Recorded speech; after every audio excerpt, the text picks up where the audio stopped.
brother, nakalimutan ko, basta ko sa si Juan Brother ng taas daw. Basta ko sa lesson 1 sa elders on the lessons of the eldership. Yeah. Okay.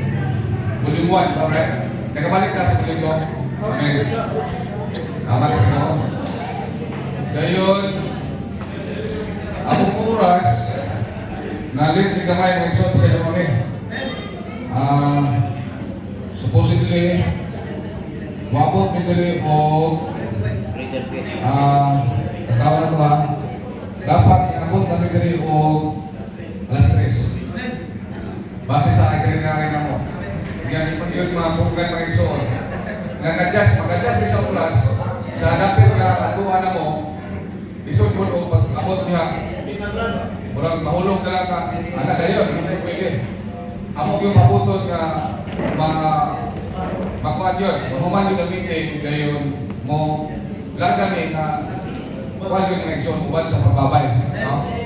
Oto, wala lang ganit lahapit ko lang ibang anak pa ka na pag-picture namin dito yakihan ko na ako dito overlooking namin dito kaya una pumili nyo kay Islam naman ito nila dito di na ba ito manihapon kasi magabihan dito manihapon na hindi pwede kaya ito ay mula ko yung nagpapabot ako so salamat sa pagdawat ninyo mga igsoon sa ating lokalidad na muna tuwan dili namin nag-orong kita lumigap na sa Pikaron mga igsoon. Kaya ang lawas ni Kristo sa nirisuhan ng gabahin, nagkausap, kung ahat ang mga igsoon, usa rin ang lawas. Kanya, karon usa na sagol na dating diha sa batang bahin mga igsoon. Una, ang kinabuhi na nalawan sa mga igsoon sa kita, orang ang kinabuhi niya. No? Anong usahan mga igsoon. Huwag kalainan. Dapat, din sa ito ang tawag ko blending, mo ni na cost ko na to nga mawala ko na itong kalainan. Wala na yung taga-Dominga, wala na yung taga-Oroqueta, kundi tanan alam sa usang lawas diha ni Kristo ng So, praise the Lord! Mga igsoon ni nagpurso sa lessons of the eldership, particularly mga diakono, Office of the Deacons, iguyugan sa mga namunang igsoon ato mga asyano. Kunya kay apili na rin sa oras, 5 na lang kung ang usulti mga igsoon. So, okay naman ninyo. Kayong pasulti o ni tanan, isang pag-iinon o promisary, mahulog yung taas-taas yun. Maabot na ni Unya, so dili na po may makakuhan. Muna, kamo na lang i-concise, i-compress, among sharing, aron mga igsoon, maigo po na mo ang among burden. Salamat sa Ginoo. Ang iusahan sa mga igsoon, alam ni na churching, mao nasa sa section 4 sa volume 1 sa lessons of the eldership, particularly sa lesson 22, which is knowing the Lord's recovery in truth. Praise the Lord! Nasayong ta, adihas pa yun sa Ginoo, daghan yun kaayo mga kabaturan. Gani, sa magsabtangan karon ka panahon, naalaman ta sa kitawag ko the new covenant ministers. Praise the Lord! Na namugda sa mga igsoon diya sa pangalagan diya sa tawag ko ministry, which is nakupo sa ministry sa ito, sa itong kayagin mo ni revival, revelation plus suffering. Niya, ihaguan sa mga igsoon, atong nga nakasalod na diha sa usap ng pangalagan ng igsoon. Gani sa sulod sa Katolik, unsa gipahimuslan sa mga igsoon dito sa US, mausa na katong gipahimuslan nga kapahimulos sa gitawag og 7 annual fest mga igsoon. Usa tong mga 7 nga mga festa, apil na nini ang Aitiro, apil na ang Chinese Speaking Conference, mga memorial conference. Daghan kayo mga konferensya niya. Although dili na makakaantod directly, pero pag-abot dito sa mga video training, pag-iigo sa mga igsoon, o sa muna revival na ito mga igsoon. No, gikan na sa annual fest na ito, napahusla sa mga nangunang mga igsoon, sa gitawag kong Bleeding Brothers, hatod nga ato pero kaambitan mga igsoon. Praise the Lord! Muna revival ng madlawa, dili mapahimuyon, no, do not be fashioned according to his age, but be transformed by the renewing of the mind.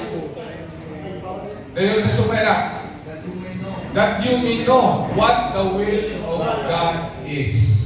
Salamat sa Ginoo. Sa ato na bagong na hibawan, sa kasamtangan po ng panahon karon kay lagi level up ang puta, marang naka-upgrade po ng panahon, marang nanapunta sa itaw kung innovative age. Ang mga batang ko na to, no? Katingalan lang ta nga dugay mga tulog o niya bisag palungon o suga, nakapagyapudan up kaya nagsilpo na lugyapon, no? O niya ang mga tigulang po, dili po malimon, ang mga tigulang anak-anak lugyapon, kaya natakdan po mga igsoon, no? Ano ba, ilan-ilaran na guys? TikTok na, TikTok. Katingalan lang ta, nandito sa Dublin, kasayaw-sayaw. Mga anak sa Ginoo, ka-TikTok man ay. Kuan. So, ipahimunuan ta, dili magpahimuyon oyon ining urog karon sa kalibutan mga igsoon. Hinunuan ang pa-transform mahinoon sa espiritu mga igsoon. Ang pahihuli karon, dadon ng tata, ingon ka mga anak sa Ginoo, diha sa Ginoo sa Ginoo, ma-recover unta ang atong pagpahimulos diha niya mga igsoon. Sa usa ka paagi, diskutan sa mga igsoon niya nga di ay gikinahanglan ta og kamatuoran mga igsoon. Kanya sa dili pa kini mahimong kamatuoran, una doon natin tayo doktrina mga igsoon. Dili ko malimot, I'm David Uga, no? Alagad sa distrito sa poblasyon Oroqueta City. Ay paila-ila lang po niya ang igsoon. Gayon, ang ato yung igsoon, dili ko na ito i-English ang doktrina. Kay halos tanang denomination na ginahanglan ng doktrina. Pipilak na igsoon, kaganina nag-mention ka gani sa dili pa ka dawaton sa ubang mga sikta o sa ubang mga denomination, doktrinahan kadaan, di ba? Kaya aron sa ganito kung nakasabot na ka kung saan doktrina ng mata ng grupo, ana ka kwalipikado nga mahimo kabahin o membro sa mga sikta o denomination. So wala tawag after, pero gikinahanglan yun ang doktrina mga igsoon. Ang gi-after na to karon mao nga doon natay kinabuhi mga igsoon. Praise the Lord! Kanya kini doktrina ko magdala na to ngadto sa kamatuoran.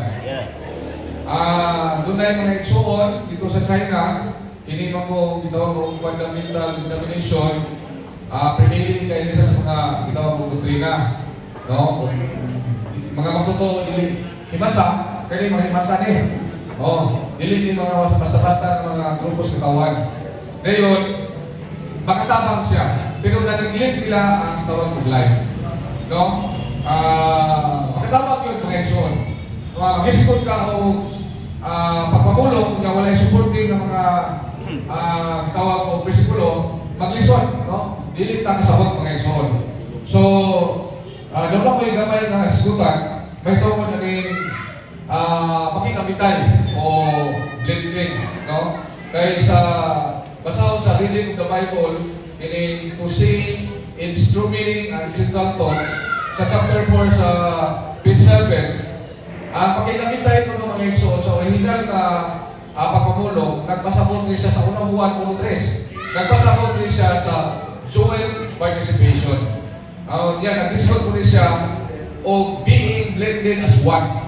So, ganito so sama, kunya nag-discount nga genuine fellowship occurs when two entities are blended together as one.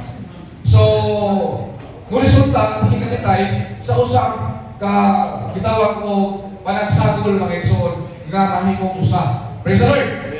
O kaya, ingon siya, ito Brother Lee nag-ingon, na sana kuno sa ka elektrisidad nga ni flow through many lamps. Di ba?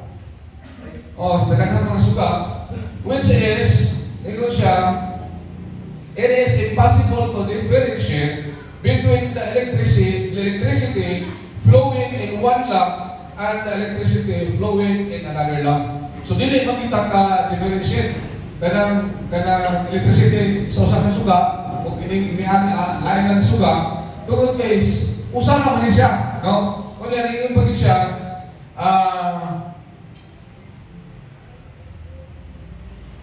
because both are in one current. Tungod kay kining duha susama ra sa usa ka gitawag ko kurente mga igsoon. In the various lamps, there is only one flow of electricity. Similarly, since we believers, tungkol kay kita naman totoo, praise the Lord, who are many, bisan to daghan, among us, there is fellowship. Apan taliwala na to, doon ay pagkikapitay mga igsoon. Hallelujah! Which is also called the oneness. Nga gitawag, usad ni siya o pagkausap. Hallelujah! Such fellowship and oneness exists only among the believers, but also between its believer and God. Thus, fellowship is the blending, the oneness between its believer and God, and also among the believers. So, kini nga pagkanagsagol mga igsoon, dili lang ni sa matag nga magtutuo ko dili panagsagol ni sa Dios o sa tao. Dahil ko na orang diabot kini